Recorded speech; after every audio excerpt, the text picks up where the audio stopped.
All right, guys, so I'm just going to walk you through a couple of examples from this worksheet. So I'm, again, literally giving you answers. You definitely should get these ones correct, but also me showing you will probably help you do the rest. It's really pretty simple once you start doing it. So let's take a look at this little chart up here. So these are your formulas. This is what you're going to use to get basically all the answers, or like these are the rules and things you need to get all the answers.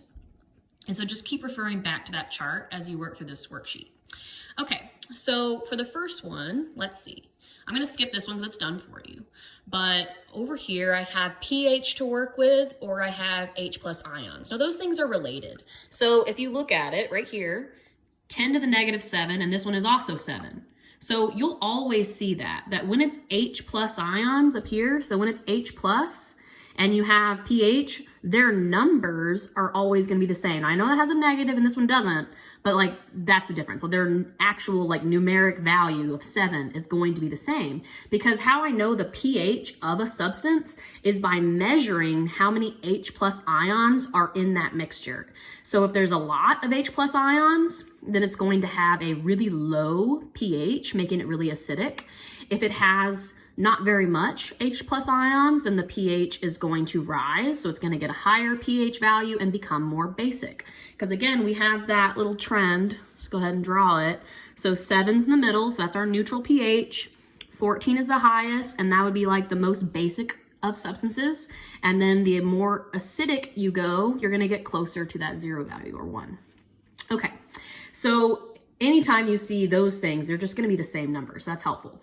That's also true with pOH. So notice how like this OH, so if I measure the OH concentration, that's also going to be the pOH value, which is basically how basic a substance is. Because if you have more OH ions, OH negative ions in a solution, then it's going to be more basic. So the higher this is, the more, I guess the higher it's still more acidic, and the lower would be more basic. But either way, to help you figure out the chart, the numbers are the same. Okay, so let's figure out how to do this. So if I only have pH, I can get from pH to pOH using this formula here. pH plus pOH equals 14. Okay, so right now I know that the pH is 7, and it says that the pH plus the pOH equals 14. So it's like my missing value is pOH. Well, how can I get that missing value? I just got to move this number over here. So if it's being added, then when we move things across the equal sign, remember in math, you just do the opposite of what's being done to it. So if it's being added, then now we're going to subtract it off. So we subtract off 7. We subtract off 7, which equals 7. So our missing value of pOH is 7. Okay. And like I just said, these things are related. So I know now that my pOH value would be 10 to the negative 7 molarity, like that. Okay, now how do I know if it's something is acidic or basic? So like I just said up here, you look at its pH value. So look at your pH value. And if it's less than 7, it's an acid. If it's more than 7, it's basic. If it is 7, then it's neither, and it's neutral, okay?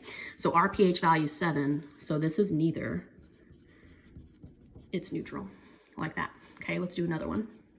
So now this time, they've given me the OH value, and notice again, their number values are the same, they're both 4. So how can I get this pH? Well, the same way I did it over here, except for now I have my pH plus 4, because that's my pOH, equals 14. And just like I did a second ago, how can I get pH by itself? Just like I got pOH by itself. Well, if this is being added, then I have to do the opposite, which is subtract. So I get rid of it, and now it's over here, and that leaves me with 10, okay? So my pH value is 10. And then my H plus ion is always related. They have the same number value. You just put that 10 raised to the negative 10 value molarity, like that. Okay, so then how do I figure out if it's acidic or basic or neutral? So again, you always look at the pH for that. So I'm going to kind of like draw a little arrow like, wee, like these things are connected. Always look at the pH and know if it's acidic, basic, or neutral. So if my pH is 10, well, I look up here. If it's more than 7, then we're basic. So this is a basic solution. Okay, I'm gonna do one more for you, and then I'm gonna expect you to do the rest. Okay, so I have 10, -2. Now, that's all I have. That's all the information given, but it is enough because that 2, remember, these are always the same number value, so that means I have a pH of 2, okay? Now, if I have a pH of 2, how do I get that pOH? Well, the same way we've been doing it.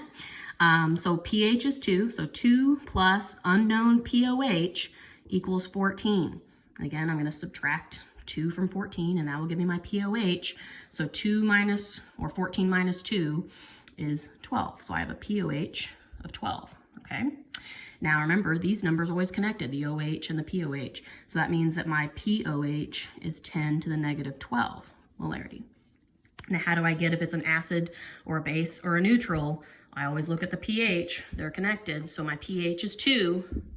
Well, anything less than 7 is an acid, so this is acidic. Lock that. Okay, so that is how you do this sheet. Done. Now let's look at this one. Actually, I'm going to do 2 videos.